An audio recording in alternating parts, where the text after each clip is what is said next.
சரித்திரத்துல சில பேர்கள் வெறும் கதைகள்லையும் புத்தகங்களையும் மட்டுமே வாழ்ற மாதிரி இருக்கும். அதுக்கான ஆதாரம் தேடுறது ஒரு பெரிய இருட்டு அறையில ஒரு சின்ன ஊசியை தேடுற மாதிரி பல காலம் வரைக்கும். அப்படிப்பட்ட ஒரு பேர் தான் போந்தியோ பிலாத்து. பைபிள்ல வர்ற ஒரு முக்கியமான பாத்திரம். ஆனா நிஜமாவே வாழ்ந்தாராங்கிறது ஒரு பெரிய கேள்விக்குறி. ஆனா சிசேரியா மரிட்டிமா அப்படிங்கிற ஒரு இடத்துல தற்செயலா கிடைச்ச ஒரே ஒரு கல் அந்த மொத்த கதையும் மாற்றி போட்டுடுச்சு. இன்னைக்கு உங்களுக்காக நீங்க பகிர்ந்துகிட்ட மென்ஸ் ஜேர்னல் கட்டுரையோட துணியோட அந்த புதிரியை ஒவ்வொன்றா வடிவிக்க போறோம். சிசேரியா மரிட்டிமாவில் நடந்த அகழ்வாராய்ச்சிகள் புதிய ஏற்பாட்டில் நம்ம படிக்கிற சம்பவங்களுக்கு எப்படி ஒரு உறுதியான ஆதாரத்தை கொடுக்குதுன்னு பார்க்க போறோம். ஆமா, இது வெறும் நம்பிக்கையை பத்தின விஷயம் இல்ல. சரித்திரம், தொல்பொருள், அப்புறம் எழுத்துப்பூர்வமான ஆதாரங்கள், இது எல்லாம் எப்படி ஒன்னோடு ஒண்ணு பின்னி பிணைஞ்சிருக்குன்னு பார்க்க போறோம். ஒரு கதை எப்படி திடீர்னு ஒரு நிரூபிக்கப்பட்ட உண்மையா மாறுச்சுன்ற அந்த ஒரு தருணத்தை நாம ஆராய போறோம். அதுதான் இந்த ஆய்வோட சுவாரஸ்யமே. அருமை. அப்போ முதல்ல அந்த இடத்துல இருந்து ஆரம்பிக்கலாம். இந்த சிசேரியா மெரிட்டிமா இது எங்க இருக்கு? இதோட பின்னணி என்ன? கட்டுரை சொல்றபடி இது இன்றைய இஸ்ரேல்ல டெல் அவீவ் நகரத்திலிருந்து சுமார் 30 மைல் தூரத்துல இருக்கு. ஆனா இது வெறும் தொல்பொருள் பூங்கா மட்டும் இல்லையே. நிச்சயமா இல்ல. யோசிச்சு பாருங்க, கிமு 22ல மன்னன் ஏரோது இத கட்டுறார். இது வெறும் ஒரு ஊர் கிடையாது.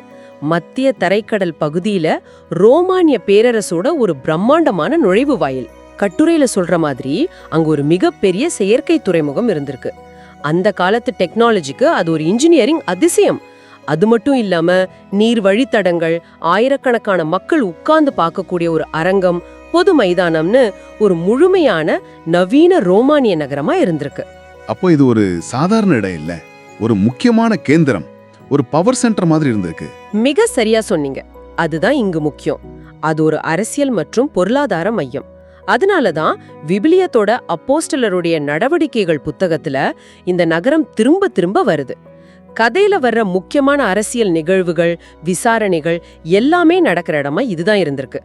காரணம், அதிகாரம் எங்க இருக்கோ அங்கதான் முக்கியமான சம்பவங்கள் நடக்கும். நீங்க சொல்றது புரியுது. இது வெறும் ஒரு துறைமுக நகரம் மட்டும் இல்ல, யூதியா பகுதியோட ரோமானிய நிர்வாக தலைநகரம் மாதிரியான ஒரு இடம். அதனாலதான் கிறிஸ்துவ சரித்திரத்திலையும் இதுக்கு இவ்வளோ முக்கியத்துவம் இருக்கு. கட்டுரையில ஒரு விஷயத்த சொல்றாங்க. கிறிஸ்துவத்தை ஏத்துக்கிட்ட முதல் யூதர் அல்லாத ஒருத்தருக்கு அப்போஸ்தலர் பேதுரு இங்கதான் ஞானஸ்நானம் கொடுத்தாருன்னு. ஆமா, அது ஒரு திருப்பு முனையான நிகழ்வு.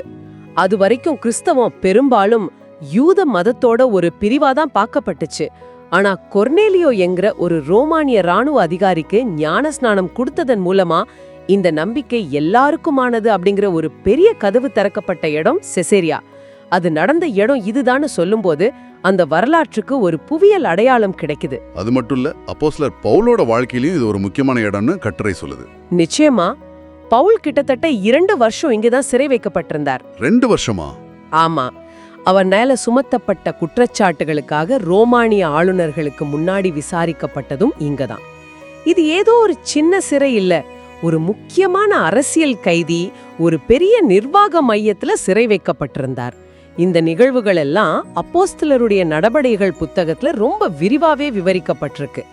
இவ்வளவு சரித்திரம் நடந்த ஒரு நகரம் கிபி 1265ல கைவிடப்பட்டு மணலால மூடப்பட்டு கிட்டத்தட்ட 700 வருஷம் யாருக்கும் தெரியாம மறைஞ்சு போயிருந்ததுதான் ஆச்சரியம். அதனாலதான் பல விஷயங்கள் சேதமடையாம நமக்கு கிடைச்சிருக்கு. மறைஞ்சு போனது ஒரு விதத்துல நல்லதுதான். ஒரு டைம் கேப்சூல் மாதிரி இருந்திருக்கு. சரி, இப்போ அங்க கிடைச்ச உறுதியான ஆதாரங்களை பத்தி பேசுவோம். வெறும் கட்டிடங்கள், சுவர்கள்னு இல்லாம இன்னும் ஆழமான விஷயங்கள் கிடைச்சிருக்கு இல்லையா? மொசைக் கலை வேலைப்பாடுகள் பத்தி கட்டுரையில சொல்றாங்களே, அது என்ன? ஆமாம், இது ரொம்ப சுவாரஸ்யமான ஒரு விஷயம். மொசைக்ங்கிறது சின்ன சின்ன வண்ணக்கற்களை வச்சு தரையிலையோ சுவத்திலையோ உருவாக்குற ஓவியம் அல்லது எழுத்து. சிசேரியாவில் கிடைச்ச 6ஆம் நூற்றாண்டு சேர்ந்த ஒரு தேவாலயத்தோட தரையில கிரீக்க மொழியில ஒரு பெரிய மொசைக் கல்வெட்டு கிடைச்சிருக்கு. அதுல பவுல் ரோமானியர்களுக்கு எழுதின கடிதத்துல இருந்து ஒரு வசனம் பொறிக்கப்பட்டிருக்கு. தரையில பைபிள் வசனமா? அதுவும் மக்கள் நடமாடுற இடத்துலயா? என்ன வசனம் அது? ஆமாம், அதுதான் ஆச்சரியம். ரோமர் 13:3 ஒரு மேற்கோள். அதிகாரத்துக்கு பயப்படாமல் இருக்க விரும்புகிறாயா? நல்லது செய், அதனிடமிருந்து நீ புகழ்ச்சியை பெறுவாய். இது அந்த காலகட்டத்துல வாழ்ந்த கிறிஸ்தவர்களோட மனநிலையை காட்டுது. அவங்க ரோமானிய அதிகாரத்துக்கு கீழே வாழ்ந்தாலும் தங்களோட நம்பிக்கையை எவ்வளவு வெளிப்படையா தைரியமா வெளிப்படுத்தியிருக்காங்கன்னு இது காட்டுது. இது வெறும் அலங்காரம் இல்ல, ஒரு ஸ்டேட்மெண்ட் மாதிரி. சரி, இதோட முக்கியத்துவம் என்ன? வெறும் ஒரு வசனம் தானே? இல்ல, இத ஒரு பெரிய கண்ணோட்டத்துல பார்க்கணும். நாம புத்தகங்கள்ல படிக்கிறதெல்லாம் வெறும் எழுத்துக்கள்.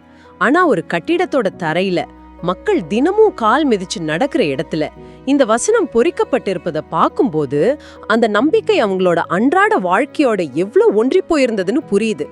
இது அந்த காலகட்டத்தோட சரித்திரத்துக்கு ஒரு உயிரோட்டமான கண்ணால பார்க்கக்கூடிய பரிமாணத்தை கொடுக்குது. இது புதிய ஏற்பாட்டோட மிக பழமையான கல்வெட்டுக்கள்ல ஒண்ணு. வெறும் ஓலைச்சுவடியில இல்லாம கல்லுல கிடைச்சிருக்கிற ஒரு ஆதாரம் இது. தரையில பைபிள் வசனங்கள், மக்கள் தினமும் அதன் மேல நடந்து போயிருக்கிறாங்க. இதுவே ஒரு ஆச்சரியமான விஷயம். ஆனா இதை விடவும் பெரிய சரித்திரத்தையே புரட்டி போட்ட ஒரு ஆதாரம் அங்க கிடைச்சது இல்லையா? ஆமாம், அதுதான் இந்த ஒட்டுமொத்த அகழ்வாராய்ச்சியின் உச்சகட்டம். நாம ஆரம்பத்துல பேசின அந்த புதிருக்கு விடை கொடுத்த ஒரு துண்டுகள், அதுதான் பிலாத்துகள். அந்த பேரை கேட்கும் போதே ஒரு பரபரப்பு வருது. எப்படி கண்டுபிடிச்சாங்க இத? இது ஏதோ திட்டமிட்டு தேடி கண்டுபிடிச்ச மாதிரி தெரியலையே. இல்லவே இல்ல, அதுதான் சுவாரஸ்யம். 1961ல ஒரு இத்தாலிய தொல்பொருள் ஆய்வுக்குழு அந்த பழங்கால அரங்கத்தை சரி செஞ்சுட்டு இருந்திருக்காங்க. அப்போ படிக்கட்டு மாதிரி பயன்படுத்தப்பட்டு இருந்த ஒரு கல்ல திருப்பி போட்டா அதுல லத்தீன் மொழியில சில எழுத்துக்கள் இருந்திருக்கு. அது ஒரு சாதாரண கல்லுன்னு நினைச்சு பல வருஷமா அங்கேயே கிடந்திருக்கு. ஆனா அது சாதாரண கல் இல்ல, சரித்திரத்தோட ஒரு முக்கியமான பக்கத்தையே அது சுமந்துட்டு இருந்திருக்கு. அப்ப அந்த கல்லுல என்னதான் எழுதி இருந்தது? அது ஏன் இவ்வளவு பெரிய விஷயம்? யோசிச்சு பாருங்க, அந்த கல் கிடைக்கிற வரைக்கும் பொந்தியோ பிலாத்தோ பைபிள்ல வர்ற ஒரு பாத்திரம் மட்டுமே, ஒரு கதை மாந்தல். சில வரலாற்று அறிஞர்கள் அப்படி ஒருத்தர் இருந்தாரா இல்லையானே சந்தேகம் எழுப்பினாங்க. காரணம், அவரை பத்தி பைபிளை தவிர வேற உறுதியான நேரடியான ஆதாரங்கள் எதுவும் பெருசா கிடைக்கல. ஆனா ஒரே ஒரு கல், ஒரே ஒரு பெயர் பொறிப்பு அவரை கற்பனையிலிருந்து சரித்திரத்துக்குள்ள இழுத்து வந்துருச்சு. ஒரு கதையா இருந்தது திடீர்னு ஒரு நிரூபிக்கப்பட்ட உண்மையா மாறின தருணம் அது. அதுதான் இதோட முக்கியத்துவம். அந்த பாதி அளவு தெரிஞ்ச கல்வெட்டுல தெய்வீக அகஸ்டி டைபீரியத்திற்கு யூதேயாவின் தலைவரான, அதாவது பிரிஃபெக்ட் ஆஃப் ஜுடியா பொந்தியோ பிலாத்து இதை அர்ப்பணித்துள்ளார் அப்படின்னு பொறிக்கப்பட்டிருக்கு. இதுல 3 விஷயங்கள் ரொம்ப முக்கியம். 1, பொந்தியோ பிலாத்துங்கிற பெயர். 2வது, யூதேயாவின் தலைவருங்கிற அவரோட பதவி. 3வது, டைபீரியஸ் பேரரசர் காலத்தை சேர்ந்ததுன்னு சொல்றது. அப்போ பைபிள்ல சொல்லப்பட்ட பெயர், பதவி, காலகட்டம் 3ம் இந்த கல்லுல ஒன்னா வருது. இது ஒரு தற்செயலான விஷயமா இருக்க முடியாது இல்லையா? நிச்சயமா இருக்க முடியாது. தொல்பொருள் ஆய்வாளர்கள் இந்த கல்வெட்டோட காலத்தை கிபி 26ல இருந்து கிபி 36க்குள்ள இருக்கலான்னு கணிக்கிறாங்க. இது இயேசுவோட வாழ்க்கை மற்றும் மரணம் நடந்ததா பைபிள் சொல்ற காலத்தோட மிக துல்லியமா பொருந்துது. இதுதான் பொந்தியோ பிலாத்துங்கிற ஒருத்தர் நிஜமாவே வாழ்ந்தார், யுதேயாவோட ரோமானிய ஆளுநரா இருந்தாருங்கிறதுக்கான முதல் மற்றும் மிக உறுதியான தொல்பொருள் ஆதாரம். அந்த கல் கிடைச்சதுக்கு அப்புறம் பிலாத்து ஒரு கற்பனை பாத்திரங்கிற வாதங்களுக்கு முற்றுப்புள்ளி வைக்கப்பட்டுச்சு. வாவ், ஒரு சாதாரண படிக்கட்டுக்கல் சரித்திரத்தையே மாத்திருச்சு. இப்போ அந்த கல் எங்க இருக்கு? அதோட அசல் கல் ரொம்ப பத்திரமா ஜெருசலேம்ல இருக்கிற இஸ்ரேல் அருங்காட்சியகத்துல வைக்கப்பட்டிருக்கு. ஆனா அது கிடைச்ச அதே இடத்துல சிசேரியாவுல அதோட அச்சசலான ஒரு பிரதியை வச்சிருக்காங்க. அந்த இடத்துக்கு போறவங்க சரித்திரத்தை மாத்தின அந்த ஆதாரத்தை இன்னைக்கும் பார்க்கலாம். சரி, அப்போ பிலாத்து நிஜமானவர்னு இந்த கல் நிரூபிச்சிடுச்சு. அவர் ஒரு ஆளுநர். அப்போ அவர் வேலை செய்ய வசிக்க ஒரு இடம் இருந்திருக்கணுமே. ஒரு கவர்னர் மாளிகை மாதிரி ஏதாவது கிடைச்சதா? நல்ல கேள்வி. அதுதான் அடுத்த கட்ட ஆதாரம். கல்வெட்டுகள் மட்டுமில்ல, கட்டுரையில சொல்ற மாதிரி இதற்கு முன்னாடி கண்டுபிடிக்கப்படாத சில பழங்கால கட்டடங்களையும் அங்க தோண்டி எடுத்திருக்காங்க. அதுல முக்கியமானது ஆளுநரோட இல்லம் மற்றும் பிரிட்டோரியம், அதாவது பிராய்டோரியம் அப்படின்னு சொல்லப்படுற அரசாங்க மற்றும் ராணுவ அதிகாரிகளுக்கான வசிப்பிடம். பிரிட்டோரியமா? அது என்ன? பிரிட்டோரியம்ங்கிறது ஒரு ரோமானிய ஆளுநரோட அதிகாரப்பூர்வ இல்லம் மற்றும் தலைமையகம். அங்கதான் அவர் தங்குவார், நிர்வாகம் பண்ணுவார், விசாரணைகளை நடத்துவார். பவுல போன்ற ஒரு முக்கியமான அரசியல் கைதிய எங்க சிறை வச்சிருப்பாங்கன்னு யோசிச்சா இந்த மாதிரி ஒரு இடத்துல தான் வச்சிருக்கணும். ஏன்னா இதுதான் அந்த பகுதியோட அதிகார மையம்.